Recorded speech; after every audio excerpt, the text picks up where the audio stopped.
집에 가자 이제.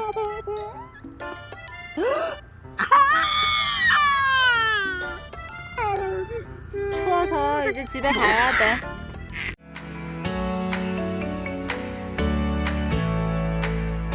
네, 안녕하세요. 이민주 육아상담소 이민주입니다.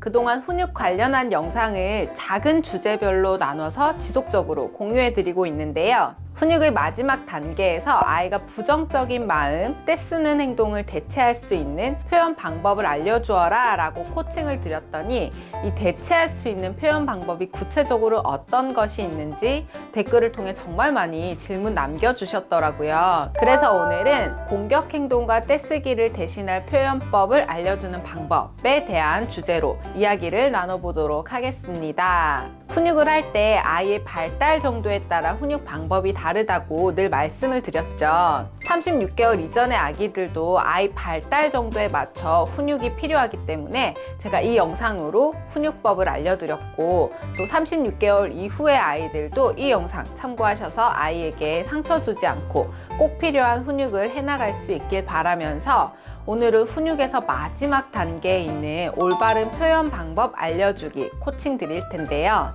이 또한 아이가 어느 정도 발달 단계에서 어느 정도 표현을 할 줄 아느냐에 따라 다릅니다. 예를 들어서 아이가 아직 언어가 트지 않아 말을 하지 못하는데 불편해요, 나 화났어요를 가르쳐 주는 것은 맞지 않아요. 아무리 가르쳐줘도 할 줄 모르기 때문에 결국에는 소리 지르고 때리고 떼쓰는 것으로 표현하게 되게 뻔하죠. 그래서 표현법 알려주는 것 또한 내 아이 발달 단계에 따라 다르기 때문에 제가 마찬가지로 3단계로 나눠서 설명드리도록 할게요. 먼저 1단계는 아직 언어적인 의사소통이 어려운 아기 표현법 알려주기. 아직 훈육할 때 부모가 하는 말을 온전히 이해하기 어렵고 또 자기가 스스로 의사를 표현하기 어려운 아기들, 보통 돌 전후 아기들이라고 보시면 됩니다. 아이들 원령이 낮을수록 발달 속도차가 굉장히 크기 때문에 15에서 18개월이라고 하더라도 여기에 해당될 수 있어요. 이건 내 아이 발달 속도를 잘 관찰해서 1단계인지 2단계인지 잘 판단해 주셔야 합니다. 이 아이들이 떼쓰는 이유는 대부분 욕구, 본능에 있어요. 덥고 춥고 배고프고 졸리고 심심하고 뭔가 만지고 싶고 입에 넣고 싶은데 제지당했을 때, 또 불편할 때 소리를 지르고 던지기도 하고 때리기도 하지만 이 아이들은 사실 공격성을 가지고 하는 행동이라고 생각하면 안 됩니다. 많이 달리는 댓글 중에 10개월인데 엄마 얼굴을 때려요, 어떻게 훈육해야 하나요? 이런 글이 굉장히 많아요. 돌 전후쯤 되면 이제 얼굴을 때리는 그런 행동을 보이곤 하는데, 이는 일단 아이가 스스로 힘 조절이 어려워서 때리는 것처럼 보일 수도 있고, 또 의도적으로 때렸다고 하더라도 뭔가 공격성을 가지고 때리기보다는 호기심, 때렸을 때 상대의 반응이 자극이 되어서 그 행동을 반복할 수 있어요. 실제로 저희 아기가 10개월에서 11개월쯤 자주 보이던 행동이라서 서브 채널에서 브이로그를 찍는 중에 때리는 행동에 대처하는 모습을 담은 영상이 있어요. 이 영상 한번 참고해 보세요. 이처럼 1단계 아이들이 공격 행동처럼 보이는 행동이나 떼쓰는 행동을 할 때는 행동을 고쳐줘야지 라는 것보다는 어디가 불편하지 원인을 찾고, 언어가 안 되기 때문에 비언어적 표현으로 올바른 표현법, 몸짓말을 알려주어야 합니다. 상황 예시를 보여드리자면, 이거 하고 싶었어 하며 물건을 들어서 보여주고, 주세요 하면 울지 않아도 엄마가 줄 거야, 다른 훈육은 필요 없어요. 이 두 문장으로 아이는 내가 하고 싶어서 짜증이 난 거구나 인지하게 되고, 다음에는 이렇게 몸짓말을 하면 엄마가 나한테 주는구나 표현 방법을 알게 됩니다. 아이들에게 주세요 라는 몸짓말을 가르치는 것은 단순히 귀여워서 가르치는 것은 아니에요. 기본적으로 자신의 요구를 표현할 수 있는 방법, 내가 무언가 표현을 하면 상대방이 내가 울거나 짜증냈을 때보다 훨씬 잘 알아듣고 빨리 해결해 줄 수 있구나를 느끼도록 해주기 위함입니다. 그리고 2단계 아이들, 수용 언어는 가능하지만 이 표현 언어와 욕구 조절이 어려운 아기 표현법 알려주기. 이 단계에서는 가장 때를 많이 쓰는 시기라고 보시면 됩니다. 이유는 2단계 제목 그대로 있죠. 표현 언어가 어렵고 욕구 조절이 어려운 발달 시기, 하나 더 하자면 자아가 강해지는 시기. 이 아이들이 떼쓰는 이유는 뭐든 자기 뜻대로 하고 싶지만 아직까지 옳고 그름의 판단이 어렵고 논리가 없는 땡깡이죠. 소통의 경험과 능력이 부족하기 때문에 일단 뜻대로 되지 않으면 소리 지르고 울고 때리고 던지고 드러눕기가 주특기인 시기입니다. 미운 4살이라는 말이 그래서 나왔다는 생각이 드는데 3, 4살 아이들이 여기에 해당된다고 보시면 됩니다. 그러면 내 아이는 말을 할 줄 아는데 3단계 아닌가요? 할 수 있지만 말이 트여서 말을 하는 거랑 자기 생각이나 감정, 의사를 머릿속으로 잘 정리해서 상대방에게 언어로 표현하는 거랑은 차이가 있습니다. 2단계 아이들 훈육 과정은 훈육법 영상에서 알려준 것처럼 훈육해 주시고 마지막 단계인 올바른 표현법 예시 알려드릴게요. 이 친구들은 1단계에서 몸짓말을 제대로 배우지 못하고 2단계로 성장한 아이들이 많이 해당됩니다. 1단계에서 몸짓말을 지속적으로 배웠다면 똑같이 드러눕고 땡깡은 부리지만 주세요, 도와주세요 하면 엄마가 해줄 수 있지 라고 설명했을 때 벌떡 일어나서 얼른 손을 내밀거나 몸짓으로 자기 표현을 해요. 그랬을 때 아주 잘 해결되었던 경험이 있기 때문이죠. 하지만 이런 경험이 없다면 1단계 아이들과 표현은 크게 다르지 않아요. 그래도 이 친구들은 아직 자기 표현은 서툴지만 말을 알아들을 수 있는 시기입니다. 상황 예시 보여드리자면 내가 하고 있는 장난감을 친구가 같이 하자라며 손을 댔어요. 아직 양보하거나 공유해서 함께 가지고 노는 것이 안 되는 발달 단계라고 했죠. 친구가 장난감에 손을 대는 순간 드러눕든 친구를 때리든 장난감을 던지든 난리가 납니다. 결국에 우리는 장난감 던지면 안 되지, 친구 때리면 안 되지, 친구랑 같이 해야지 훈육을 하게 되겠죠? 그런데 사실은 여러분, 이 아이 입장에서는 굉장히 억울해요. 장난감은 내가 먼저 하고 있었고 친구는 나에게 허락을 받지 않고 내 장난감을 만졌고 속상한 마음이 들어서 표현했을 뿐인데 자기만 혼났어요. 그러면 아이는 억울한 마음에 더 크게 때를 쓰겠죠. 그리고 다음에 이런 상황이 있을 때 더 예민하게 대응하겠죠. 이런 상황이 하나 둘 늘어가면 아이는 때가 많은 아이, 공격적인 아이로 인식될 수 있어요. 자, 그러면 실제로 여러분은 이 상황을 어떻게 정리해주고 표현법을 알려줘야 하는지 다시 살펴볼게요.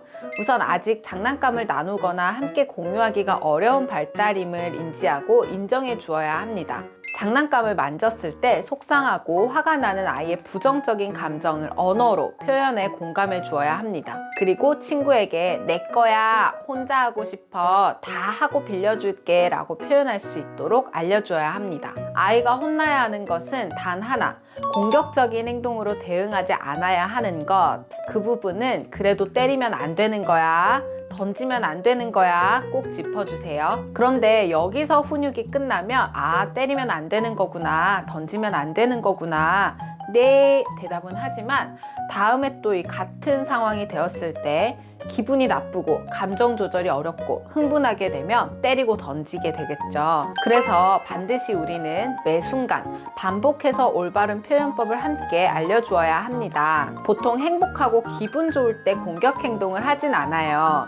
부정적인 마음이 들었을 때 공격 행동을 하기 때문에 이 부정적인 마음을 표현하는 몸짓말과 의사표현, 이 두 가지를 알려주어야 해요. 말을 조금이라도 할 수 있는 아이는 아니야, 싫어, 비켜, 내 거야, 불편해 이런 말을 할 수 있도록 해주고, 언어를 못하는 아이들은 비언어적 표현, 몸짓말로 알려주세요. 지금 19개월인 저희 아기가 가장 많이 하는 몸짓말이기도 한데요. 자기 가슴을 손바닥으로 톡톡톡 치는 행동, 내 거야, 나도, 내가 할 거야 라는 표현으로 사용하고 있어요. 그리고 두 손을 모아 쭉 내미는 행동, 주세요, 친구한테는 빌려줘, 나도 하고 싶어 라는 표현법으로 사용하고 있어요. 그리고 옹알이를 하면서 손뼉을 이렇게 딱 치는 행동, 도와주세요, 잘 안 돼요, 해주세요 라는 어떤 요구의 표현으로, 도움을 요청하는 요구의 표현으로 사용하고 있어요. 그리고 고개를 젓는 행동은 아니야, 싫어, 그만, 안 하고 싶어 부정의사 표현으로 사용해요. 그리고 우는 표정이나 화난 표정 지을 때는 속상해, 슬퍼, 화났어 라는 부정적인 감정 표현으로 사용해요. 그리고 손으로 쩝쩝 먹는 흉내를 내는 것은 간식이나 물 먹고 싶을 때 사용해요. 아이들이 많이 할 수 있는 거부 의사 표현으로 삐 이런 몸짓말도 알려줄 수 있어요. 특히 친구가 불편하게 하거나 부정 의사 표현을 할 때 삐 하고 표현할 수 있도록 해주세요. 저희 아기도 지금은 대부분 스스로 이런 몸짓말을 사용하고 있지만 아직은 감정 조절이나 욕구 조절이 어려운 단계라 표현 전에 또는 표현했는데 상대방이 잘 알아듣지 못하면 공격 행동을 하거나 때를 써요. 하지만 아이가 원하는 상황을 빨리 캐치하고 그럴 때는 이렇게 하면 엄마가 얼른 해줄 수 있지 라고 이야기를 하고 아이가 다시 한번 몸짓말을 했을 때 문제를 해결해 주고 있어요. 이 과정이 반복되면 떼쓰는 빈도는 점점 줄어들고 짜증내지 않고 몸짓말로 표현하는 횟수는 점점 또 늘어가면서 소통의 기술을 익혀갈 수 있는 것입니다. 그래서 대부분의 행동을 할 때 말이 트지 않았더라도 반드시 아이와 주고받는 몸짓 신호를 만들어줄 수 있어야 해요. 이유식을 다 먹고 그만 먹고 싶을 때는 손을 흔들어 빠이빠이 표현하기, 하기 싫거나 그만하고 싶을 때는 고개를 흔들어 부정의 의사 표현하기 등 돌 이전부터도 충분히 할 수 있습니다. 그리고 소통이 가능하지만 스스로 감정 조절이 어려운 아이, 3단계 아이에게 표현법 알려주기. 자, 이제는 말을 알아들을 수 있고 말도 충분히 할 줄 알지만 공격 행동이나 떼쓰는 행동을 하는 아이들, 가장 먼저는 1단계, 2단계를 잘 배워왔는지 점검이 필요하겠죠. 잘 배웠던 경험이 없는데 말을 할 줄 안다고 해서 모든 감정이나 욕구 조절이 가능해지는 것은 아닙니다. 부정적인 감정을 느꼈을 때 던지고 때리고 울고 소리 지르는 것으로 표현하는 방법밖에 경험이 없다면 여전히 그럴 수 있어요. 이런 아이들은 분명 옳고 그름의 판단도 가능하지만 분노 조절이 되지 않는 것이기에 체계적인 훈육이 필요해요. 무조건 결과적으로 무언가 해결해 준다고 해서 절대로 나아지지 않아요. 오히려 잘 들어주지 않거나 자기 뜻대로 되지 않을 때 더 흥분하고 더 공격성을 보일 수 있어요. 하지만 지금부터라도 자기가 느끼는 부정적인 감정을 스스로 잘 인식하고 올바른 표현 방법을 배운다면 충분히 나아질 수 있습니다. 사람이 화가 나고 속상하고 억울하고 슬프고 이런 부정적인 감정을 느끼는 것은 절대로 나쁜 것이 아닙니다. 아이가 표현법을 몰라서 공격 행동이나 떼쓰기로 표현했다고 해서 아이가 느꼈을 부정적인 감정까지 훈육을 해서는 안 됩니다. 그러면 아이는 결국 더 억울하고 더 화가 나고 더 속상한 상황만 반복되어서 감정의 골이 깊어지고 분노 조절이 힘들고 또 훈육이 제대로 되지 않고 여러분과의 관계도 나빠질 수 있어요. 가장 먼저는 화가 나서 그랬어? 속상해서 그랬어? 너가 많이 억울했겠네. 이 부정적인 마음을 언어로 인정해 주세요.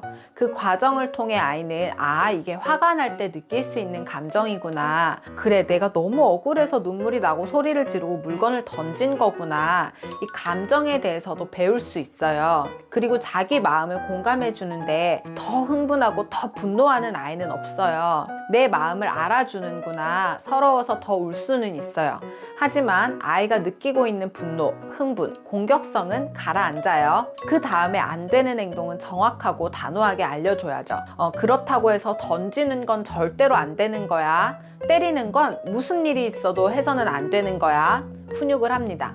이때 아이가 속상해서 더 크게 울거나 곧바로 네 하고 대답하지 않는다고 덩달아 여러분이 흥분할 필요는 없습니다. 그래, 화가 나면 눈물이 계속 날 수 있어. 엄마가 기다려 줄 테니까 좀 더 울어도 돼. 다 울고 이야기해도 돼. 기다려 주세요. 눈물 그치고 어서 대답해야지. 알았어 하고 몰아세운다고 해서 해결되는 것도 배울 것도 나아질 것도 없습니다. 조금만 토닥이면서 기다려 주세요. 그리고 아이가 이제 흥분을 좀 가라앉혔다면 아이에게 다시 한번 상황을 정리해 주면서 표현법을 알려주어야 합니다. 너가 그런 상황에 화가 날 수도 있고 속상할 수 있어. 하지만 던지고 소리 지르고 때린다고 해결되진 않아. 더구나 다른 사람을 공격하는 건 절대로 하면 안 되는 거야. 대신 화가 났을 때는 엄마 하고 크게 부르던지 선생님 하고 크게 불러. 그러면 언제든지 도와줄 거야 라고 알려주고, 나 화났어, 속상해, 혼자 있고 싶어, 불편해, 다 하고 빌려줄게, 방해하지 마, 이건 내 거야, 5번 하고 빌려줄게, 기다려줘, 이런 표현법도 꼭 알려주세요. 그리고 아이가 스스로 그런 표현을 했을 때는